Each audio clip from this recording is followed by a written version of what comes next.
Kana Muhammadu Sayyidillah walina walakirina Muhammadu kodo. Nam. Falamu kallabana maani labana moga kundi Muhammadu kodo. Nam. Imamil mutakina ala yasranya ba kundi Muhammadu kodo. Nam. Imamil mursalina kirato bela jilenya Muhammadu kodo. Nam. Sahibul jannati aljannati Muhammadu kodo. Nam. Sahibul kawsara Muhammadu anga kundi miye kado ko nyumati o kodo. Nam. Ayo mashabati Muhammadu kiyamado surnen do tiye chekele mi anga o Muhammadu ma. Nam. Nimike Muhammadu la wati mina o ya suranga kundi kwani tefila wala kira kunye dumusani yeda Nam. tuma mina mingo galabi ke anga Muhammadu inasa Nam. aya sura Muhammadu ba lamo baba imulo no de ule matwe Nam. yana anga kira kungera tefila nga Muhammadu kwani akunye dumusani yeni Nam. Sayyidina walina wala kirina ka to aga dumusaya ingono sa Nam. ezada yomi dodo de kera laza Nam. Sayyidina Muhammadu ya lamo baba ule matu yininga Nam. ya ule mati ya ko ya ule matu Nam. ako tuma mina ni shukura ne bi dumuseni minunye Nam. faiza tuma mina asifa Allah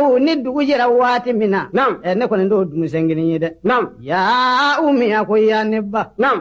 kalati e kada ule matu kwama Nam. ya Muhammadu akuye Muhammadu sallallahu alaihi wasallam kisino be anga Muhammadima Nam. dumuse minu menno ni ebu yeshu felala Nam. ngaddu mana jeto dumuse nu yesa Nam. ikado baga minu sorola e Muhammadu la horoman sababula Nam. ikado dumuse ngoni mita baga ngeyorola de Nam. kala Muhammadu anga Ahmadu kuni nodila Nam. sedila walina walakirina farachemi makoma hamada Nam. ko silama ya ba mambani kafiriya kariba Muhammadu kodo Nam. e kado akwa lamo ba baima Nam. faida tuma minasib Allah ni dugu jera here lai kado ya umi ya ne ba ini nere misa ne ko ni bita baga ngeyoro la Nam.